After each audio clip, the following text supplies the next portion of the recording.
So today we are going to start the cross-sectional study. Cross-sectional study इंशाल्लाह आज हम पढ़ेंगे। उसके बाद हम केस कंट्रोल को डिस्कस करेंगे, फिर उसके बाद हम कोहार्ट को डिस्कस करेंगे, और उसके बाद फिर हमारे पास छोटी छोटी चीजें इकोलॉजिकल स्टडी आ जाएगी, इवेंट कंकॉर्डेंस आ जाएगी, और हमारे पास एडॉप्शन स्टडी आ जाएगी। ठीक है, तो इंशाल्लाह आज हम कोशिश करेंगे कि हमारे जो 5 से 6 पॉइंट्स हैं ये कवर हो जाए, और ये जो क्रॉस सेक्शनल है या केस कंट्रोल है या जो कोहार्ट है ना, इसमें से एमसीक्यू एग्जाम में लगता है। अगर बात की जाए ना स्टडीज की और ऑब्जर्वेशनल स्टडीज की बात की जाए, तो ज्यादा प्रेफर वो यही करते हैं कि केस कंट्रोल में से पूछ लेते हैं या कोहार्ट में से पूछ लेते हैं, क्योंकि जो कोहार्ट स्टडी हो, जो केस कंट्रोल है, वो सबसे ज्यादा कंफ्यूजिंग होता है। तो मोस्टली इन्हीं में से क्वेश्चन आपको आ जाता है। आपके एमबीए जो एमबीए के क्वेश्चन है ना, वो भी इन्हीं में से ज्यादा है, तो इसको जरा आपने अच्छे से करना है। ठीक है, सबसे पहले हम स्टार्ट करते हैं जी cross sectional study. Cross sectional study होता क्या है, ये भी हमने कल बात की थी कि हमारे पास होती है descriptive studies, and then we have the observational study and the experimental study. ठीक है, और एक्सपेरिमेंटल के अंदर मैंने आपको बताया था कि आप एक्सपेरिमेंट करते हो, आपकी हर चीज अंडर कंट्रोल होती है। लेकिन जो ऑब्जर्वेशनल स्टडी होती है, उसके अंदर हमारे पास चीजें हमारे कंट्रोल के अंदर नहीं होती। ठीक है, तो जो क्रॉस जैसे केस कंट्रोल था ना, केस सीरीज थी, वो भी हमारे पास ऑब्जर्वेशनल स्टडी थी। और इसी तरह जो आपकी जो क्रॉस सेक्शनल स्टडी है, ये भी हमारे पास सबसे पहली बात याद रखनी है, दैट इज ऑब्जर्वेशनल स्टडी, कि यहाँ पर आप किसी चीज को कंट्रोल नहीं कर रहे होते। सो ऑब्जर्वेशनल स्टडी डिजाइन, ऐसा ऑब्जर्वेशनल स्टडी डिजाइन जिसके अंदर हम क्या करते हैं, एक सेम पॉइंट के ऊपर, मतलब कि हम let's suppose eight the same time हम क्या करते हैं, वहां पर डाटा कलेक्ट करते हैं। ऐसा नहीं कि हम यहाँ पर कोई ग्रुप्स क्रिएट कर रहे हैं, उसके अंदर कुछ मतलब केसेस को रख रहे हैं या कुछ कुछ कंट्रोल्स को रख रहे हैं, या फिर हम कोई ऐसी मतलब कि जो पॉपुलेशन है उसको सिलेक्ट कर रहे हैं, वहां पर हम फिर रिस्क फैक्टर से एक्सपोजर देख रहे हैं। ऐसा बिल्कुल भी नहीं है। क्रॉस सेक्शनल के अंदर आपने काइंडली याद रखना है कि ऑब्जर्वेशनल स्टडी, और दूसरे नंबर पर यहाँ पर आपने सिंगल पॉइंट के अंदर क्या है, इसको हम सिंगल पॉइंट स्टडी भी कहते हैं, सिंगल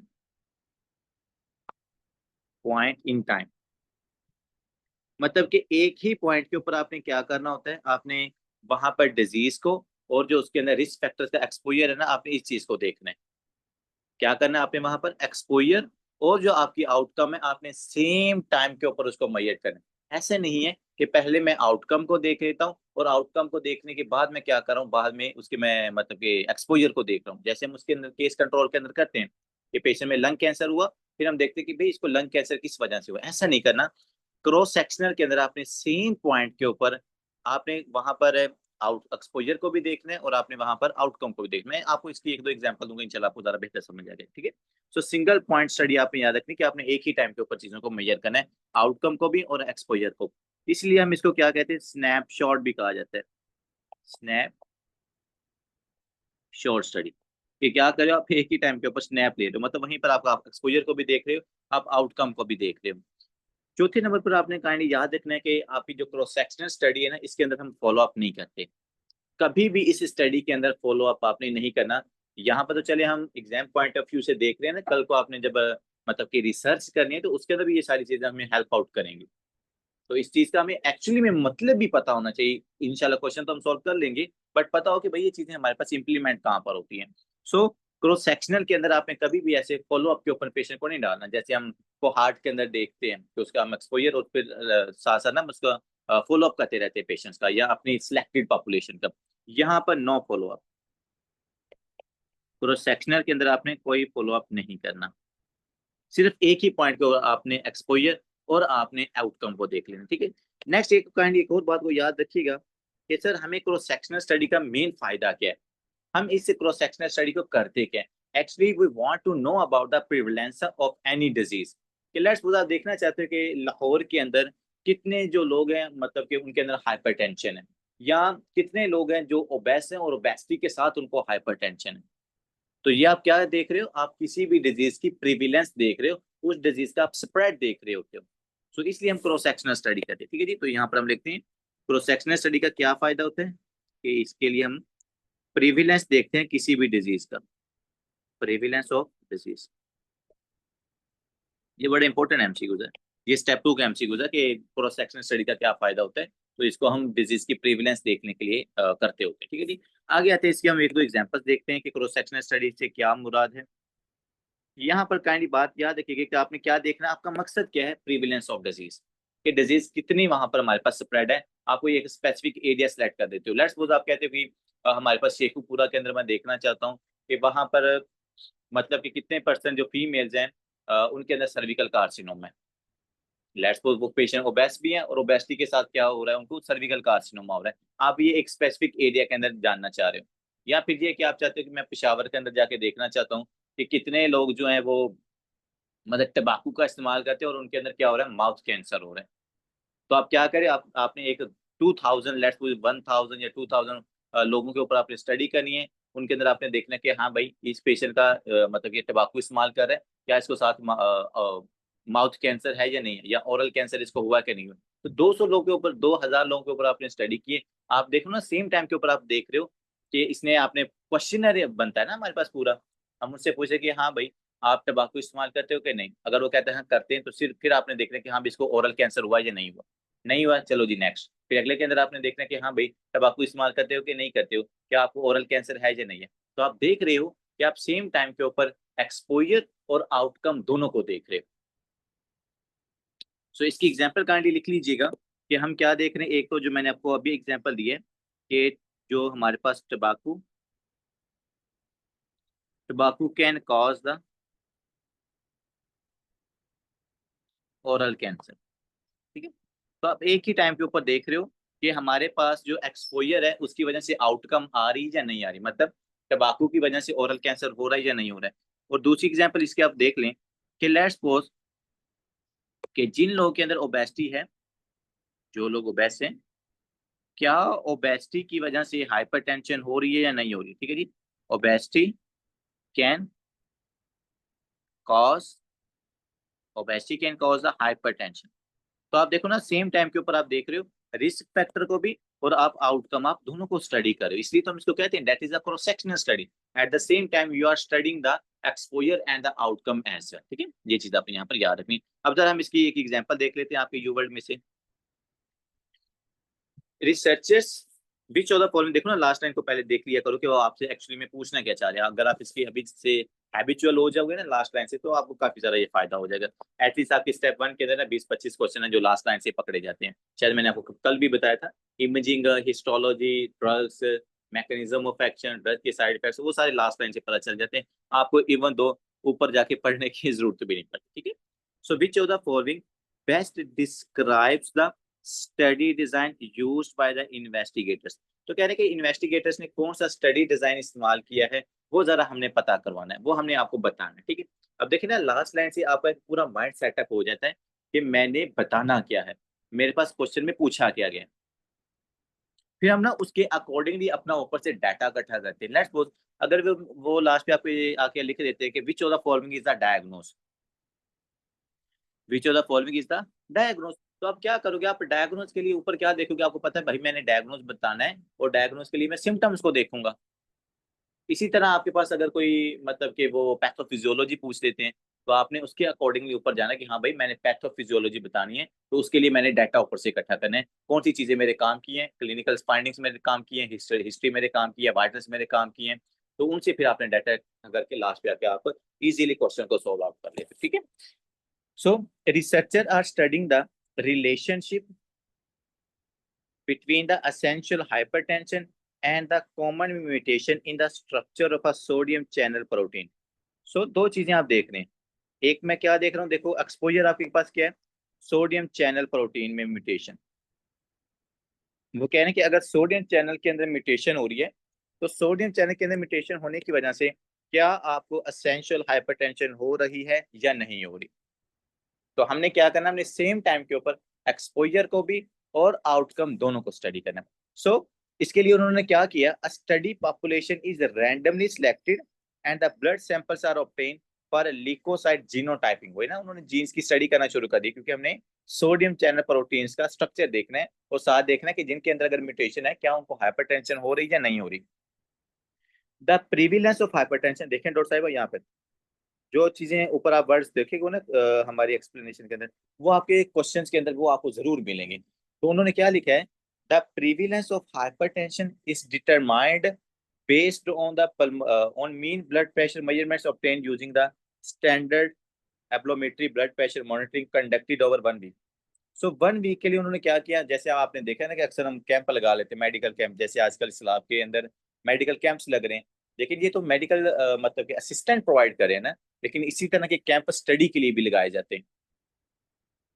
और वो जो स्टडी के लिए कैंप लगाते हैं ना, वो भी क्रॉस सेक्शनल स्टडी होती है, क्योंकि आप सेम टाइम पे देख रहे होते हो कि उनके अंदर एक्सपोजर क्या है और उनकी आउटकम क्या है। यहाँ पर उन्होंने क्या किया, कैंप लगाया, उनके अंदर लोगों को उन्होंने स्टडी किया और देखा कि हाँ भाई कितने लोगों के अंदर हाइपरटेंशन है, और फिर जिनके अंदर हाइपरटेंशन है, क्या उन लोगों के अंदर जो जीन्स है उनके अंदर म्यूटेशन है, कौन सी म्यूटेशन, सोडियम चैनल्स के अंदर म्यूटेशन।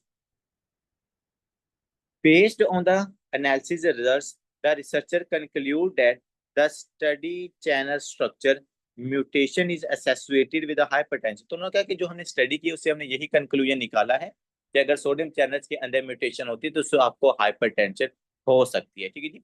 असल में देखो ना, ये आपको पैथोफिजियोलॉजी बता रही है, ये आपके उसमें सीवीएस का क्वेश्चन भी है, जो हम अक्सर कहते हैं ना primary hypertension. So primary hypertension का आपने अक्सर शायद सुना होगा, वो पैथोमा ने भी लिखा हुआ इडियोपैथिक कॉज है आपकी प्राइमरी हाइपरटेंशन का, बट नहीं, अभी तक जो प्राइमरी हाइपरटेंशन है उससे काफी सारे कॉजेज बता चुके हैं वो। एक मेरे पास सिंपैथेटिक नर्वस सिस्टम की ओवर रेगुलेशन, दूसरा हमारे पास रास जो मैकेनिज्म है उसकी ओवर रेगुलेशन है, वो ज्यादा एक्टिवेट हो जाता है। जो तीसरा रीजन है वो जो सोडियम चैनल्स की ओवर एक्टिवेशन है। अगर आपके पास सोडियम चैनल ज्यादा एक्टिवेट होंगे, सोडियम का इन्फ्लक्स होगा, सोडियम का इन्फ्लक्स होगा तो आपकी जो न्यूरॉन्स है वो कॉन्ट्रैक्ट करेंगे, न्यूरॉन्स आपकी कॉन्ट्रैक्ट करेंगे, ब्लड वेसल की कॉन्ट्रैक्शन होगी, ब्लड वेसल की कॉन्ट्रैक्शन होगी। तो जब आपके पास ब्लड वेसल की कॉन्ट्रैक्शन होती है ना, तो उससे आपके ब्लड वेसल का एरिया कम होता है।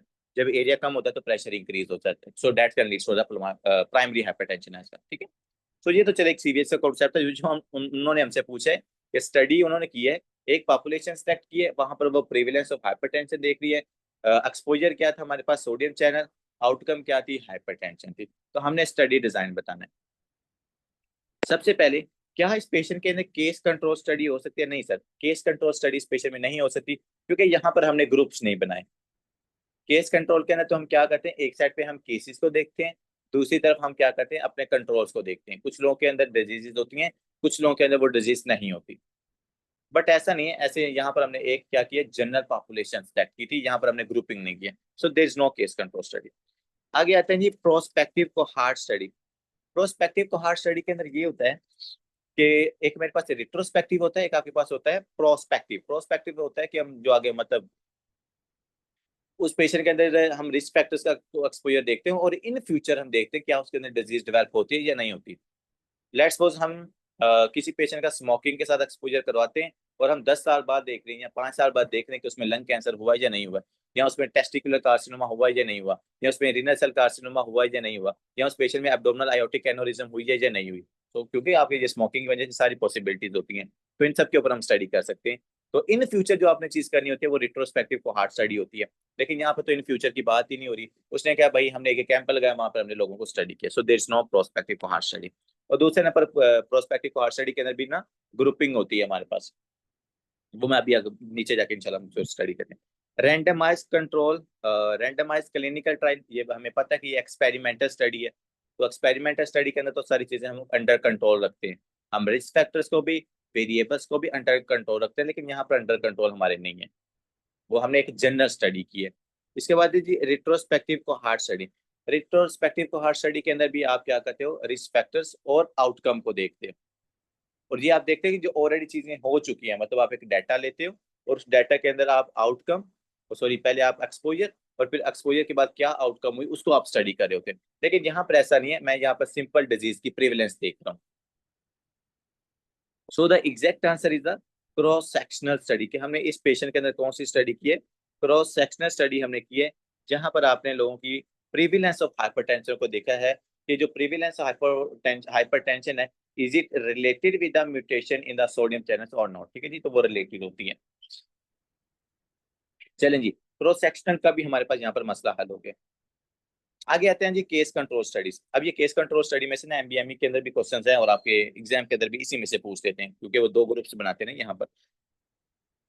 केस कंट्रोल स्टडी हमारे पास क्या है, ऐसी स्टडी जिसके अंदर हमने क्या करना है, एक साइड की तरफ आपने केसेस को देखना होता है, दूसरी तरफ आपने क्या करना है, कंट्रोल्स को देखना है। ठीक है जी।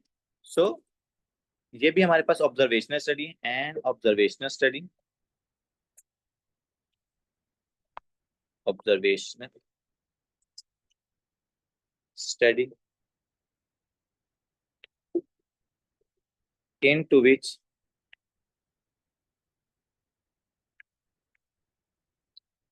there is formation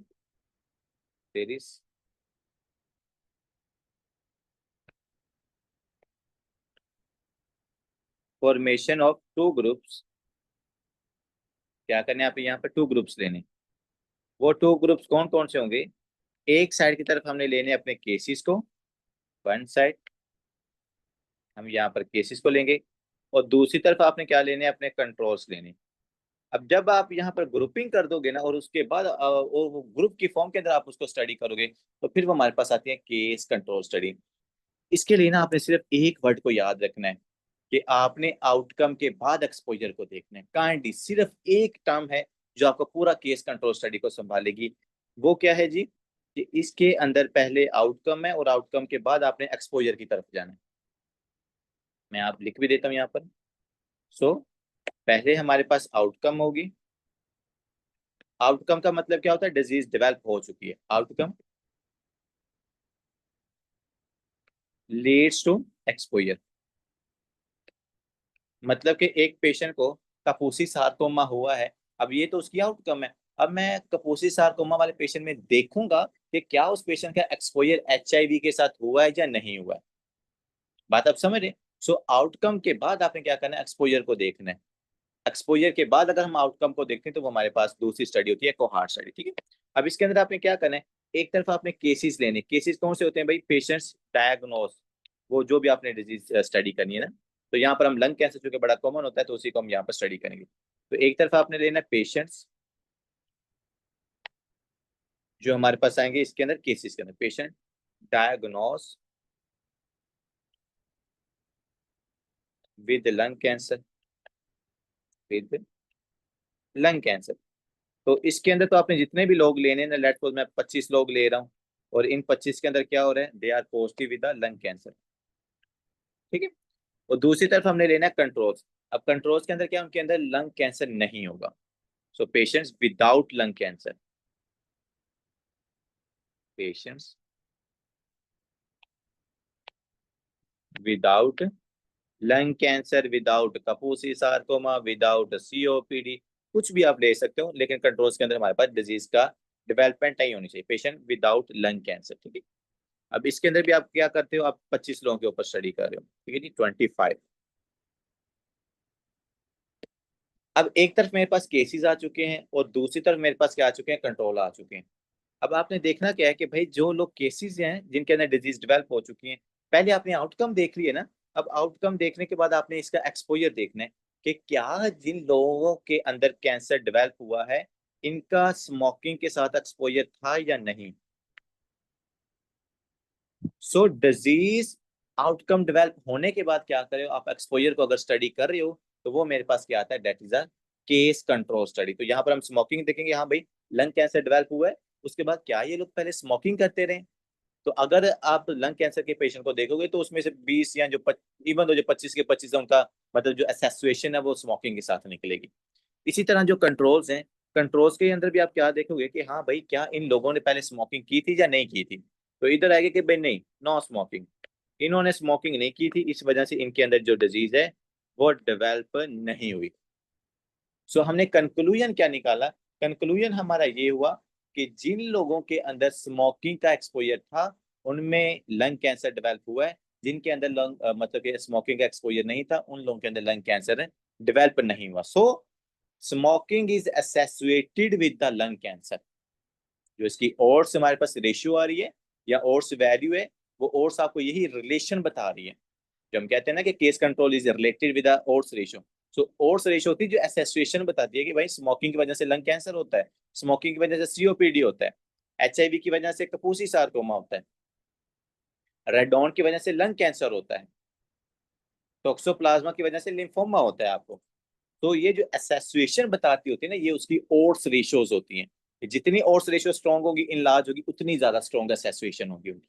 ठीक है, तो ये आपने केसेस और कंट्रोल जिसके अंदर आप दो ग्रुप्स करते हो। पहले आपने एक्सपोजर, पहले आपने आउटकम लेनी है, और आउटकम के बाद आपने देखना है कि हाँ भाई इस पेशेंट का क्या एक्सपोजर था इसके साथ या नहीं था। ठीक है, इसके लिए हम वो अक्सर एक टर्म भी यूज करते हैं कि व्हाट हैज बीन हैपेंड, कि पहले क्या हो चुका है। जो हैपनिंग होती है वो क्रॉस सेक्शनल के अंदर आता है, जो हो चुका होता है वो मेरे पास इसमें केसेस मतलब केसेस कंट्रोल स्टडी के अंदर आता है। ठीक है, तो आपने इसमें हमेशा इसमें स्टेटमेंट के अंदर ना ग्रुप्स वो आपको जरूर मेंशन करेंगे, उधर से आपने इसको पकड़ लेना। विच of the following best describes the study design used by the researchers. ये इसी बिल्कुल ऐसे ही क्वेश्चन आते हैं एग्जाम के अंदर भी, बिल्कुल ऐसे रिसर्चर वाले क्वेश्चन लिखे होते हैं। Researcher want to estimate the association between the environmental lead exposure and the cognitive deficits in the children। तो रिसर्चर का भाई दिल कर रहा है, वो कह रहा है कि मैं ये देखना चाहता हूँ कि क्या लेड के एक्सपोजर की वजह से कोग्निटिव डेफिसिट्स बच्चों में आता है या नहीं आता। ठीक है, उसके लिए फिर वो क्या कहते हैं, among all children who receive the preventive care at 5 local paediatrics clinic over the last 5 years। देखा ना, ओवर द लास्ट 5 years, कि पिछले 5 सालों के अंदर जितने भी लोकल पीडियाट्रिक्स क्लिनिक्स के अंदर मतलब कि उसके जो डिजीज ऑफ इंटरेस्ट के पेशेंट है ना, वो उनका डाटा लेगा। सो among all children who receive the preventive care at 5 local paediatrics clinic over the last 5 years, they identify 20 children diagnose with the cognitive deficits. उन्होंने कहा कि भाई जो सिर्फ हमें 20 पेशेंट्स मिले बच्चे ऐसे कि जो हमारे पास ना कॉग्निटिव डेफिसिट्स के साथ है, और जो हमारे पास 40 थे ना, 40 विदाउट द डायग्नोसिस। तो डॉक्टर साहब आप देख ले, उन्होंने यहाँ पर मेंशन कर दिया आपके पास, एक तरफ क्या ले लिया उसने, केसेस, और दूसरी तरफ उसने क्या ले लिया, कंट्रोल्स।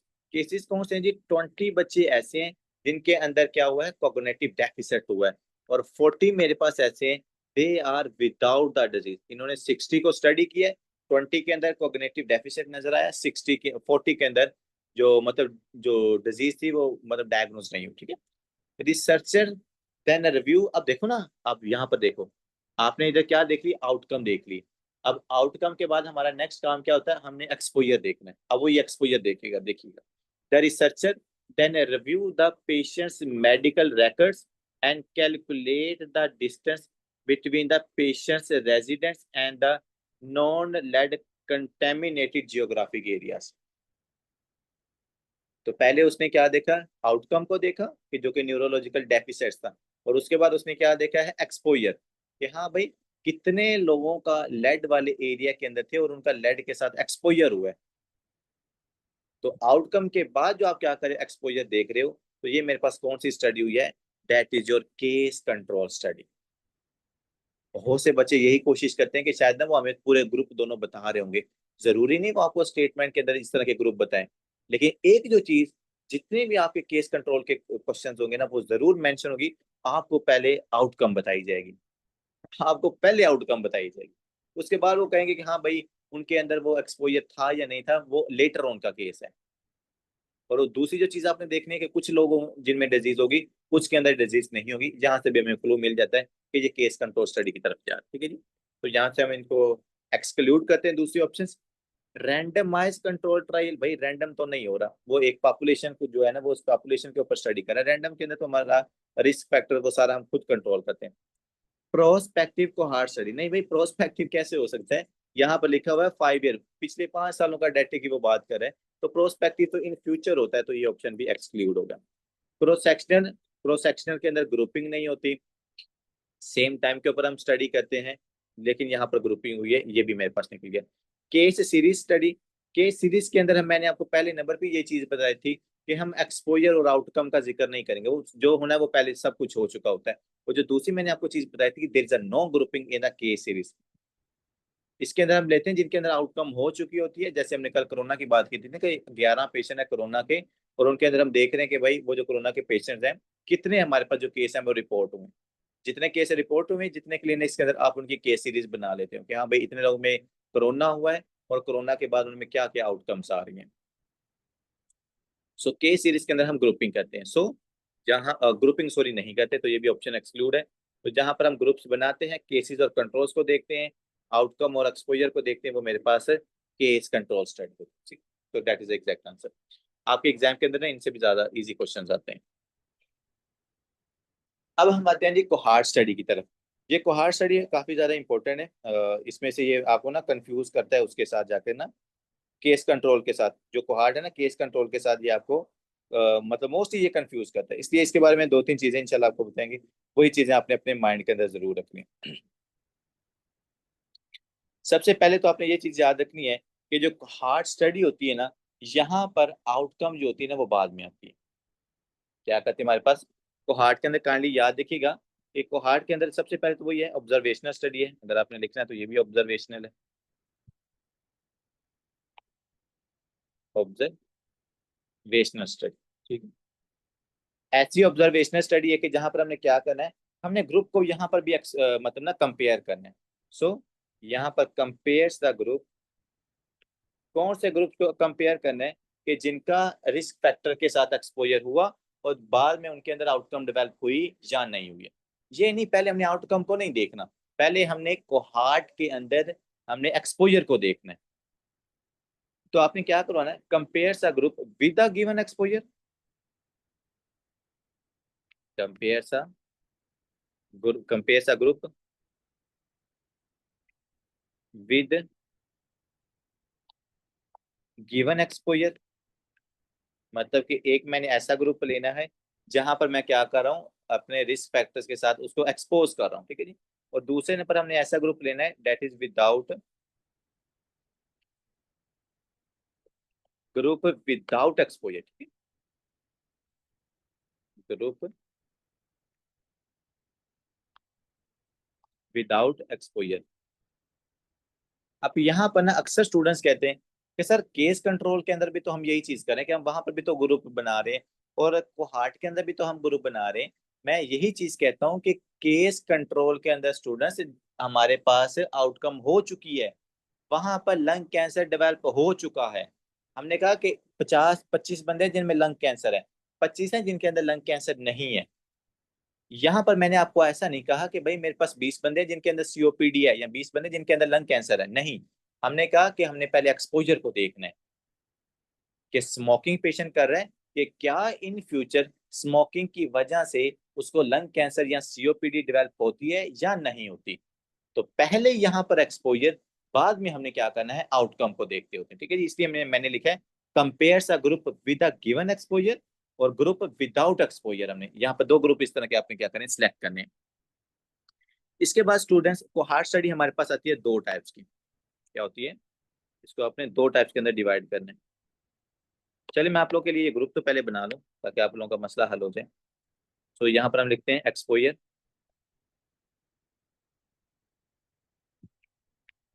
एक्सपोजर हम क्या, एक्सपोजर में क्या चीज देख लेते हैं, एक्सपोजर में हम देख लेते हैं एचआईवी लिख लेते हैं, एचआईवी वाला पेशेंट देख लेते हैं कि क्या एचआईवी की वजह से आपको आगे जाकर मतलब कि लिम्फोमा डेवलप हो रहा है या नहीं हो रहा, तो ये भी एक्सपोजर हो गया ना। सो एचआईवी तो भाई एक्सपोजर है, ये दोनों ग्रुप्स के अंदर है।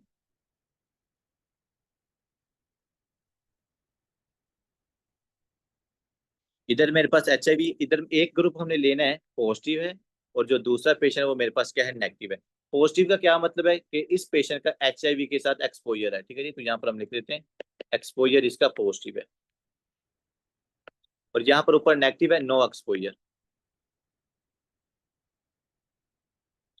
आपने क्या करना है, इधर भी हमने 20 पेशेंट्स लिए हुए हैं जिनको हम स्टडी कर रहे हैं, जिनका हमने एक्सपोजर करवाया हुआ है, और यहाँ पर भी मेरे पास 20 पेशेंट है जिनका हमने एक्सपोजर नहीं करवाया हुआ। और आगे जाके हम देखेंगे कि क्या एक्सपोजर के बाद इन पेशेंट्स के अंदर आउटकम डेवलप होती है या नहीं होती, ठीक है जी। लेट्स सपोज जिनके अंदर एक्सपोजर था एचआईवी का, और उनके अंदर बाद में जाके क्या डेवलप हुआ, कपोसी सार्कोमा, कपोसी सार्कोमा।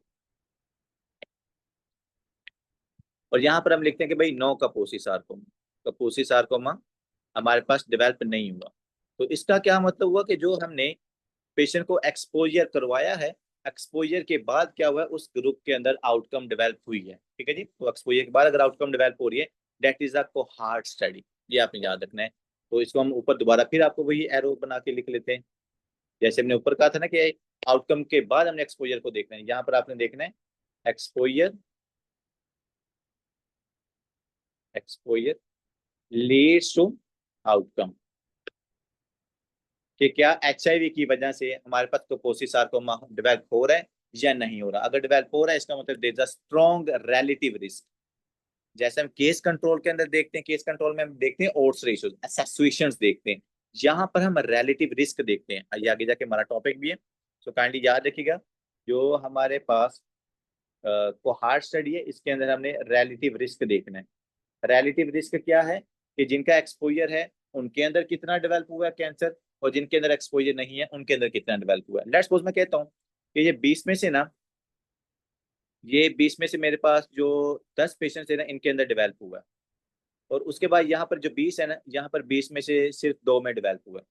तो इसका क्या मतलब हुआ कि हमारे पास एक्सपोजर की वजह से 8 टाइम्स मोर रिस्क है जिनके अंदर एक्सपोजर हुआ है। तो that is a relative risk, that is a relative risk, कि जिन लोगों का एक्सपोजर के साथ मतलब जिन जो लोग एक्सपोज हुए हैं उनके अंदर ज्यादा रिस्क होता है कि उनमें आउटकम डेवलप हो जाए, जिनके अंदर एक्सपोजर नहीं है उनमें लेस मतलब जो रिलेटिव रिस्क होता है। ठीक है, ये आपने जो कोहार्ट स्टडी है इसके बारे में याद रखना है। अब आगे आते हैं जी, इसकी एग्जांपल देखते हैं। 400 women aged 20 to 35 coming for routine checkup are asked about their smoking status। आप देख रहे हैं madam, 400 womens 20 to 35 routine checkup के लिए आई हुई हैं, और जो रूटीन चेकअप के लिए आई हमने क्या कहा, अबाउट देयर स्मोकिंग स्टेटस। हमने ये नहीं कहा कि लंग कैंसर वाली पेशेंट जो है हम उसको साइड के ऊपर लेके जाके हमने देखा कि भाई आप स्मोकिंग कर रहे हो या नहीं कर रहे, हमने नहीं, हमने कहा ऐसा नहीं। हमारे पास 20 से 35 साल की जो वुमेन्स आ रही हैं वो 400 आई हैं, और वो जो 400 आई हैं उनके अंदर हमने पूछा है कि भाई आपका स्मोकिंग के साथ एक्सपोजर था या नहीं है। ये हम ना रिट्रोस्पेक्टिव को हार्ट स्टडी की तरफ जा रहे हैं। तो हमने देखो पहले किसको देखा है, एक्सपोजर को। यहाँ से ही ये आपका ये जो क्वेश्चन है ना ये सॉल्व आउट हो जाता है कि हमारे पास 20 है या 50 है या 100 है या 200, हमने पूछा हाँ भाई क्वेश्चन के अंदर आपने स्मोकिंग करते हैं, आप स्मोकिंग करते हैं, आप स्मोकिंग करते हैं। 40% of the women are smoking, चलो जी यहाँ तक काफी बड़ी रेंज आ गई है। 40% मतलब कि 180, 100 जो 80 फीमेल्स है ना वो स्मोकिंग करती हैं। Over the next 10 years 25 smokers and 24 non-smokers developed the breast carcinoma या ब्रेस्ट कैंसर। तो हमने क्या किया, पहले स्मोकिंग एक्सपोजर दिखा, ये देखो ना पहले क्या दिखा, एक्सपोजर, एक्सपोजर में क्या था, स्मोकिंग, और फिर हमने उसको फॉलो करते हुए हमने कहा कि अगले नेक्स्ट 10 years के अंदर 25 जो थे ना उनके अंदर क्या हुआ, ब्रेस्ट कैंसर हुआ है। 25 के अंदर ब्रेस्ट कैम हुआ, मतलब कि एक्सपोजर के बाद क्या हुई है, आउटकम डेवलप हुई है। एक्सपोजर के बाद आउटकम डेवलप हुई है, तो इससे हमें आइडिया हो गया कि that is a study of cohort. लेकिन इसके ये कोहार्ट की कौन सी टाइप है, is it the prospective cohort study, is it the retrospective cohort study, is it the case control. भाई केस कंट्रोल तो नहीं है क्योंकि हम पहले एक्सपोजर को देख रहे हैं। क्रॉस सेक्शनल भी नहीं है क्योंकि भाई क्रॉस सेक्शनल के अंदर तो हम सेम टाइम के ऊपर लोगों को एक ही सेम डिजीज के साथ डेवलप करते हैं ना, उसमें आउटकम और जो एक्सपोजर होता है वो ऑलरेडी हो चुका होता है। कंट्रोल रैंडम नहीं है, हम खुद नहीं करवा रहे। तो अब हमारे पास आता है प्रोस्पेक्टिव है या ये रिट्रोस्पेक्टिव है। तो हमने क्या कहा था उन पेशेंट्स के अंदर, आर आस्क्ड अबाउट, हमने उनसे पहले पूछा था कि भाई पहले आप स्मोकिंग करते रहे हो या नहीं है। तो that is a retrospective study. हमने ये नहीं कहा कि हम एक ग्रुप को सिलेक्ट कर रहे हैं और उस ग्रुप के अंदर फिर हमने उनको एक्सपोज करवाया। जब आप एक्सपोजर करवाओगे ना तो वो प्रोस्पेक्टिव होती है, लेकिन जिनका ऑलरेडी एक्सपोजर हो चुका होता है ना वो मेरे पास रिट्रोस्पेक्टिव को हार्ट स्टडी होती है। सो काइंडली ये बात आपने यहाँ पर याद रखनी है। अब ना जरा थोड़ा सा हम आपस में इनका, क्योंकि जो मेन चीज होती है ना ये आपस में चीजें कंफ्यूज करती हैं सबसे। अब अलग अलग आपको सबकी समझ आती है, लेकिन जब चीजें ये एक साथ आती है ना तब हम ज्यादा कंफ्यूज हो जाते हैं। इसलिए यहाँ पे ना 3-4 चीजें मैंने आपको पॉइंट्स बताने हैं, उसके लिए हमने क्या क्या करना है, इनके डिफरेंशियल पॉइंट्स बताने हैं।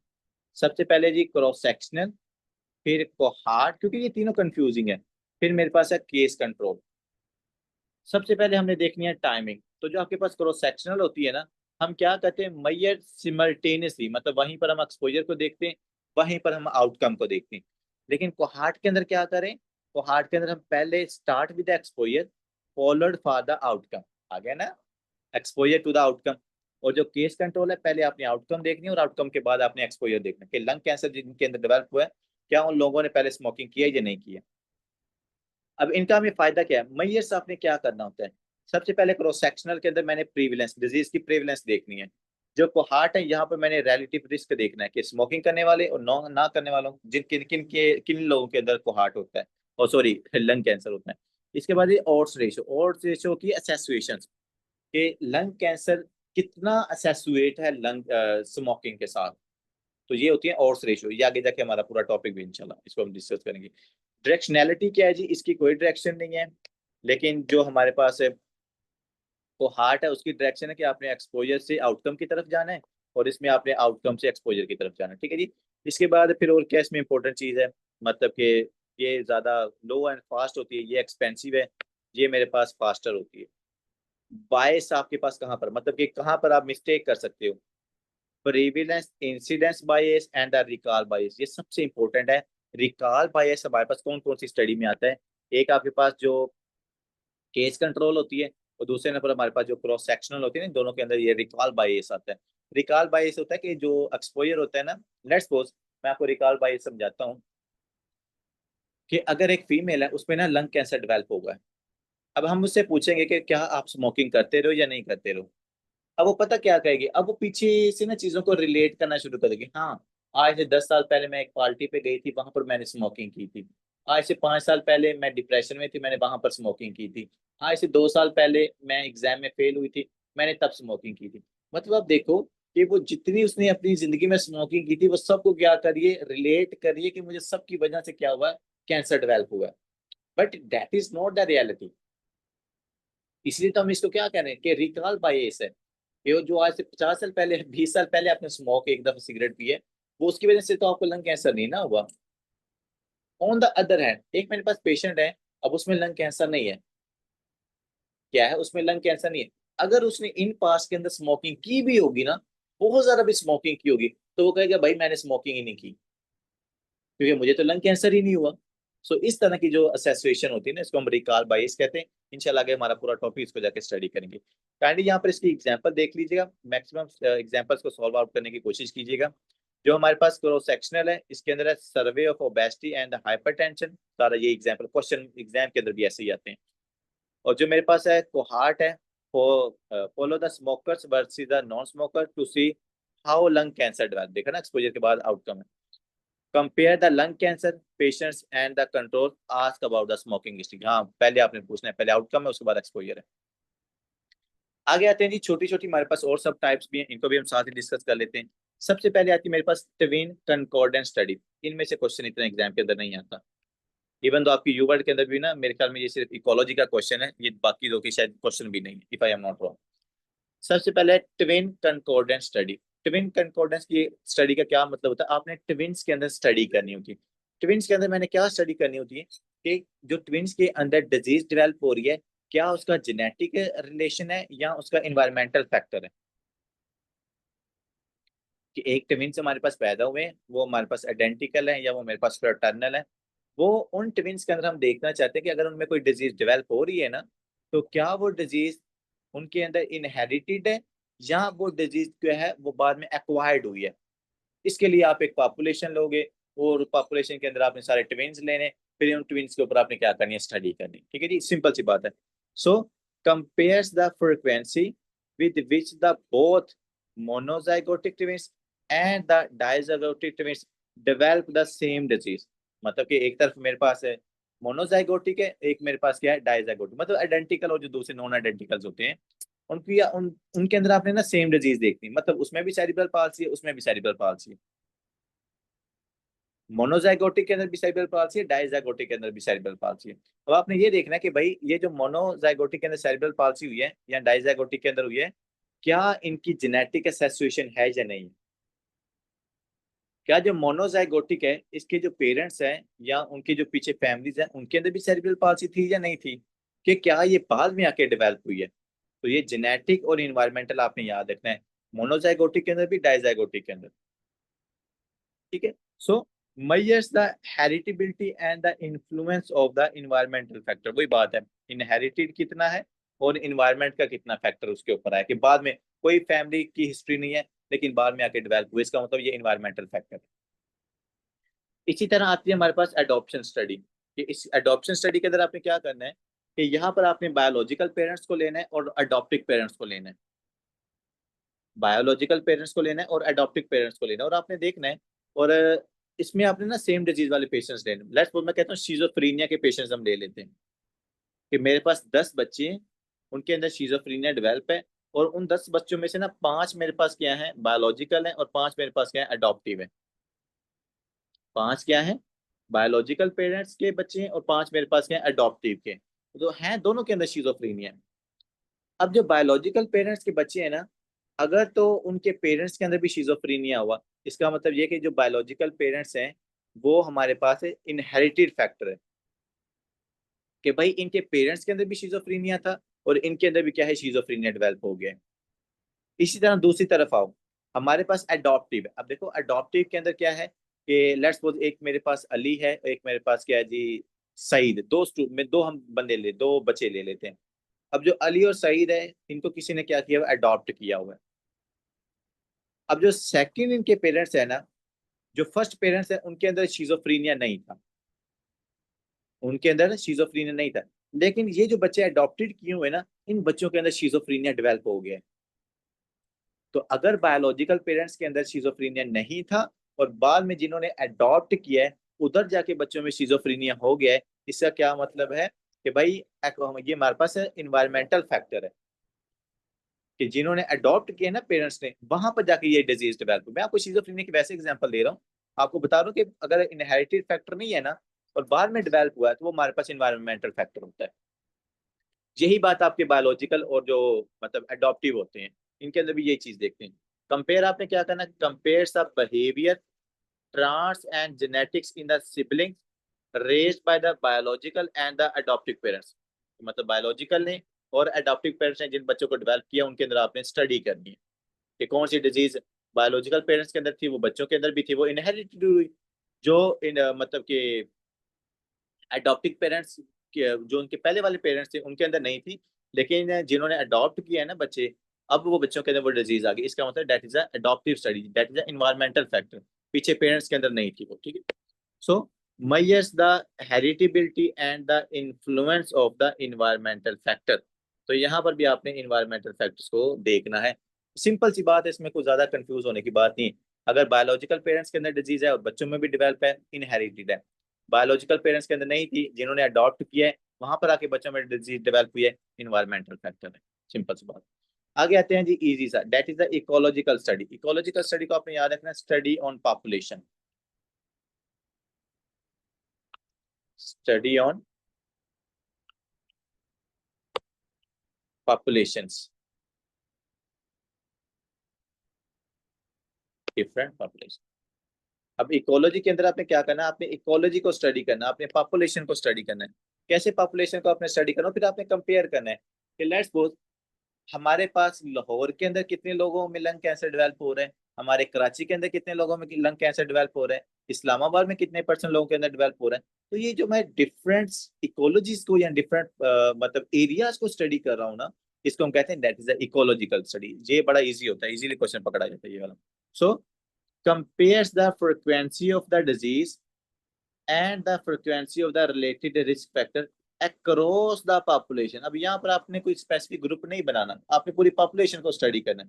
वो आप लाहौर की कर लो, कराची की कर लो, पेशावर की कर लो, इस्लामाबाद की कर लो, पूरी पॉपुलेशन को आपने स्टडी करना है, वहां पर डिजीज और रिस्क फैक्टर की एसोसिएशन को देखना है। measures the population data not necessarily applicable to the individuals, मतलब ये कोई इंडिविजुअल्स के साथ रिलेटेड नहीं है, आपने पूरी पॉपुलेशन को स्टडी करना होता है यहाँ पर। Use to monitor the population health, COPD prevalence was higher in the populated cities. तो ये बता रहे हैं कि भाई जो पॉपुलेटेड सिटीज है ना वहां पर ज्यादा COPD, मतलब पॉपुलेटेड सॉरी पोल्यूटेड, जो पोल्यूटेड सिटीज हैं वहां पर ज्यादा COPD डेवलप हो रही। तो आपने एक पूरी मतलब सिटी को डेवलप किया, आपने पूरी एक पॉपुलेशन को स्टडी किया है, तो इसको हम इकोलॉजिकल स्टडी कहते हैं, ठीक है जी। तो यहाँ पर आपने इकोलॉजिकल हो गया, अडॉप्शन हो गया, ये तो इजीली है, ये मतलब आप जैसे स्टेटमेंट पढ़ोगे ना आपको उधर से आइडिया हो जाता है। क्रॉस सेक्शनल स्टडी के अंदर क्या है जी, past present and future. Cross sectional के अंदर तो हमने कहा था भाई ये तो है ही प्रेजेंट है, उसी टाइम आपने सारा कुछ स्टडी करनी है। रिस्क फैक्टर को हमने कंपेयर करना है प्रीविलेंस के साथ, और मतलब कि रिस्क फैक्टर्स प्रेजेंट है या नहीं है, और डिजीज डेवलप हो रही है या नहीं हो रही है, वही ओबेसिटी और हाइपरटेंशन वाला। फिर मेरे पास आता है केस कंट्रोल स्टडी। अब केस कंट्रोल के अंदर आपने क्या करना है, हमने देखना है पास्ट। पास्ट के अंदर क्या देखना है कि भाई अब ये जो बंदे मेरे पास सामने बैठे हुए हैं जिनके अंदर लंग कैंसर है, क्या इनका पास्ट के अंदर इन्होंने स्मोकिंग की है या नहीं की है। ठीक है, तो पास्ट और प्रेजेंट हम केस कंट्रोल के अंदर देखते हैं। फिर हम आते हैं रिट्रोस्पेक्टिव को हार्ट स्टडी। रिट्रो का मतलब क्या है, इन पास्ट, कि क्या इन पास्ट के अंदर इन्होंने स्मोकिंग की है जो अभी इनके अंदर क्या है डिजीज डेवलप हो रही है।